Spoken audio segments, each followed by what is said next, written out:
जय श्री गणेश दोस्तों।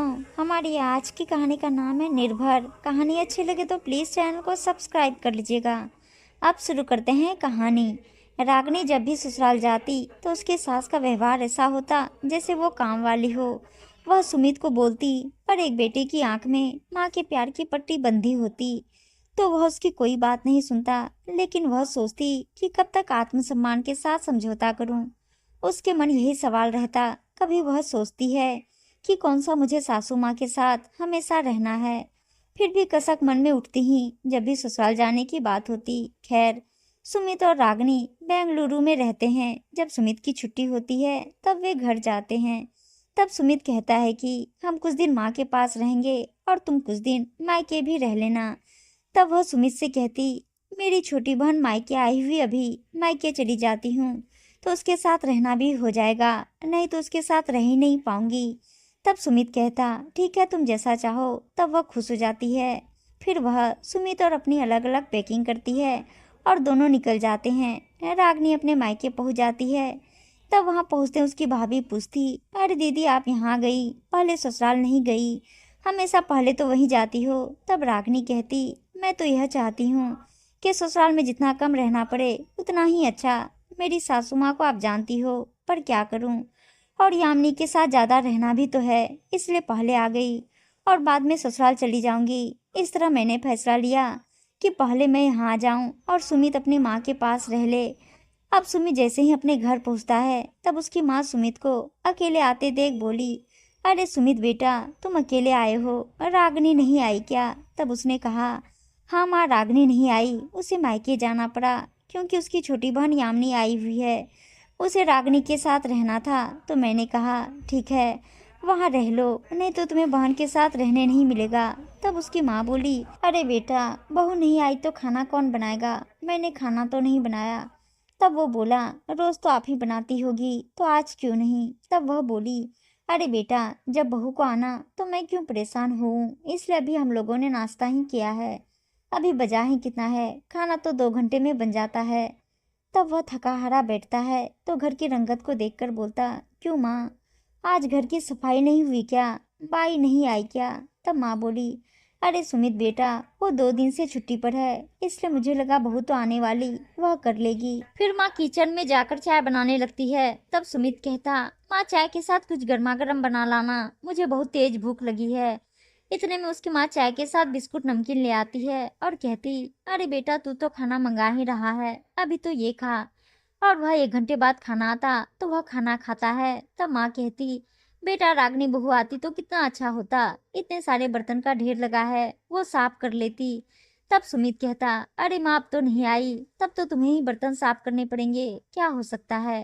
फिर जैसे तैसे बर्तन साफ करती है। तब वह महसूस करता है कि रागिनी गलत नहीं कहती थी कि माँ उसे अपना नहीं समझती। वो तो केवल रागिनी को काम के लिए ही याद कर रही है, ना कि उन्हें बहू की कमी लग रही हो। जब से वह यहाँ आया है तब से उसके माँ की रट होती है, अब मेरे से कोई काम नहीं होता बेटा, बहू को ले आ।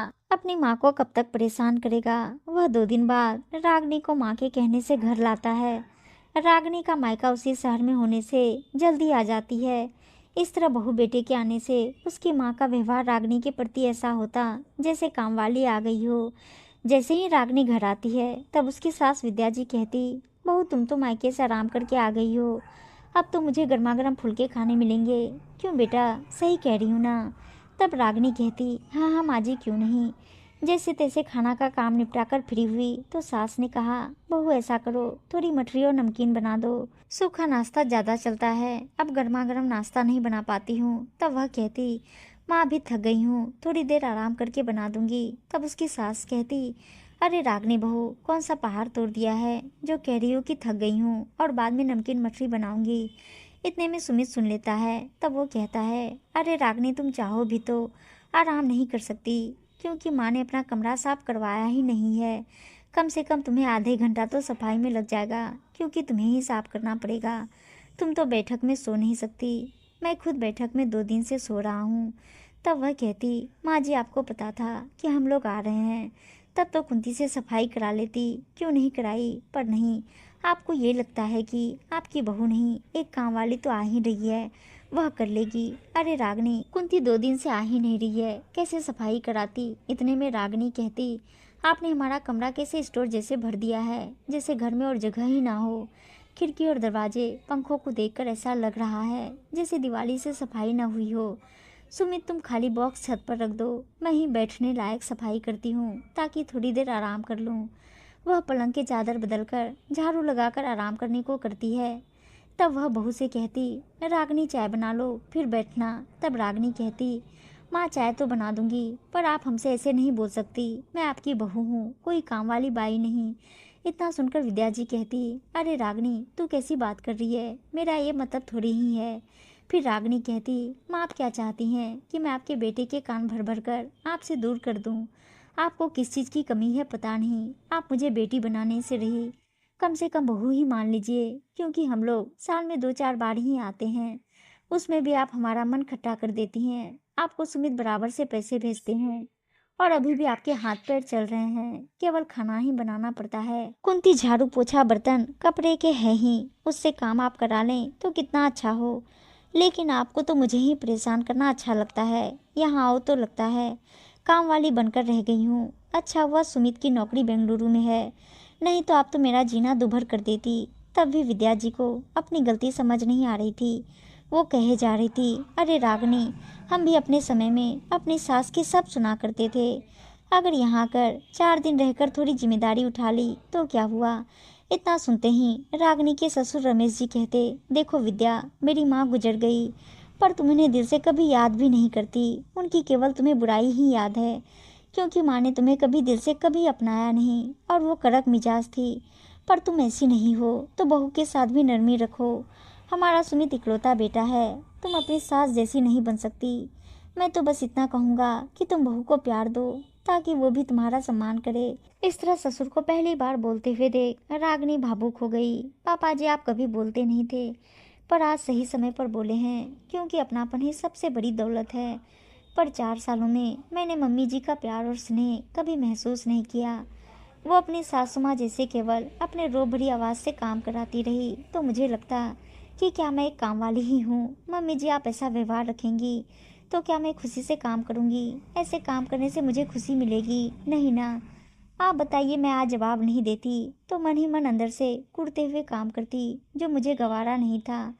इसलिए आज मैंने मन ही मन फैसला किया और बोल पड़ी। तब सासू माँ विद्या जी बोली, हाँ रागनी, आज मुझे समझ आ गया, मुझे भी तुमसे आत्मीयता से बात करनी चाहिए ताकि तुम्हारा भी मेरे प्रति अपनत्व बढ़े। इस तरह सुमित भी बोला, हाँ माँ, अति हर चीज की भारी होती है, जैसे खाने में ना ज्यादा नमक ना ज्यादा शक्कर भाती है, वैसे ही आपसी रिश्तों में संतुलन होना जरूरी है। अगर आज रागनी ना बोलती तो मैं ही बोल देता, क्योंकि इस बार मैंने भी महसूस किया है जैसे मैं और रागनी आते हैं तो बहू होने के नाते उसे सब काम करने पड़ते हैं, उसे आप आराम भी नहीं करने देती।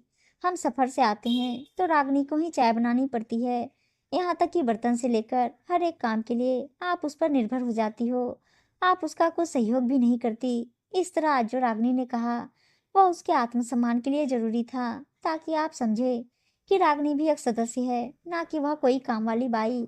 और सासू माँ को समझ आ जाता है कि वे कहीं ना कहीं गलती कर रही थी, और वे रागनी के पास हाथ पकड़कर कहती, रागनी, तुमने आज एहसास करा दिया है, ये ना कहती तो शायद मुझे एहसास ही ना होता। अब से ऐसा बिल्कुल भी ना होगा। और वो भी सास की तरफ देखकर मुस्कुरा देती है। उम्मीद है दोस्तों कहानी अच्छी लगी होगी, और अच्छी अच्छी कहानियाँ सुनने के लिए चैनल को सब्सक्राइब और वीडियो को लाइक से जरूर कर दीजिएगा। धन्यवाद दोस्तों।